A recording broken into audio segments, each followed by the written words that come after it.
Suite à mon déménagement secret, j'ai pu me libérer de l'emprise despotique et dictatoriale de mon père. Il avait une emprise totale dans ma vie, sur mon administratif, sur tout, sur mes pensées, sur tout. C'était... Quand j'y pense aujourd'hui, j'arrive pas à croire comment j'ai pu me faire manipuler comme ça.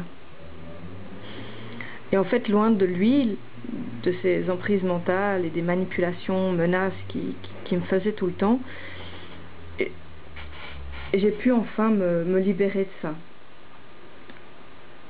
J'ai pu déménager dans un endroit secret avec la seule personne qui m'a jamais défendu contre ce monstre. Mon ancien copain est la seule personne qui m'a défendu de toute ma vie. La seule. Et le fait en fait de me retrouver avec cette personne de confiance et dans un endroit dont je ne lui avais pas parlé à mon père, donc pour moi il ne savait pas où j'étais, je me suis vraiment sentie bien. Et en fait là, les souvenirs des premiers viols quand je suis toute petite m'ont submergée et ils m'ont terrifiée. J'étais seule dans le salon ce jour-là et j'ai repensé un peu à ce qu'avait été ma vie, et c'est là que tout d'un coup le souvenir est revenu de mon père qui me faisait subir des sévices sexuels, et mon frère. Il a amené mon frère à abuser de moi aussi. Par la suite, il y a d'autres souvenirs qui sont revenus, où il y a d'autres hommes.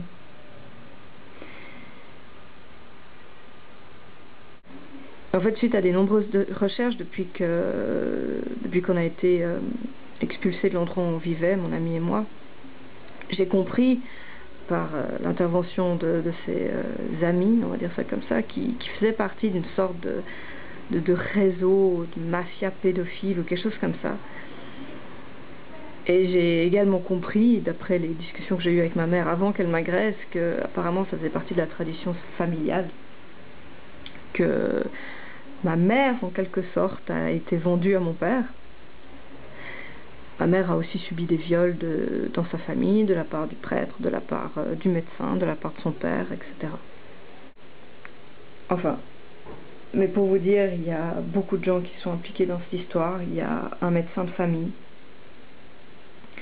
il y a des policiers, il y a des gens dans l'administratif. Je ne peux pas vous dire plus que ça. Ce que je peux vous dire, c'est que mon frère, qui fait partie du milieu et qui a une fille qui est née cette année, la donne à mon père un vendredi sur 2. Et qu'en compensation, je sais qu'il a eu une situation financière qui s'est largement améliorée. Et ce que je peux vous dire, c'est que cette personne est juriste. Mon frère est juriste, donc de toute façon, ils ont, entre guillemets, une sorte de... Sa femme aussi, d'ailleurs, qui est au courant de tout, puisqu'on en a parlé à Noël. Ils ont... Enfin, je veux dire, c'est vraiment... Il faut voir comme si, justement, ce genre de... Ça se passait entre familles, ça reste dans la famille, on reste entre nous, on essaye de, justement, on se couvre les uns les autres. S'il y en a un qui commence à parler, bon, on fera en sorte qu'il se taise, de toutes les manières possibles. Voilà, je veux dire, c'est...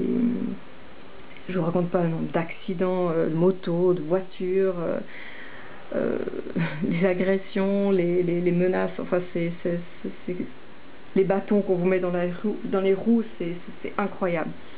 À chaque fois que je fais un pas en avant, il y a quelqu'un pour me taper dessus.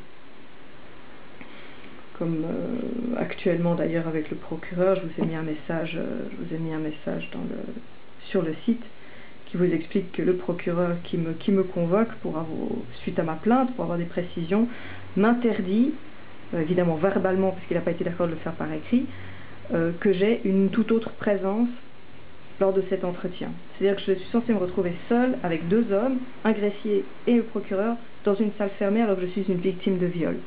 Ce qui est totalement contraire à la loi déjà de 1, parce que si vous regardez l'article 107 alinéa 1, il est précisé que j'ai le droit à avoir un conseil juridique de mon choix. et il m'enlève ce droit. Et ça, c'est pas normal. Et quand vous lui demandez de faire ça par écrit, il n'y a plus personne. Donc là, évidemment, j'ai appelé pour pouvoir avoir une femme, sous prétexte justement du fait que je ne pouvais pas me retrouver seule dans une pièce avec ne serait-ce qu'un homme ou 2 hommes, c'est pas possible. Donc voilà un résumé de la situation. Et la prochaine vidéo suivra.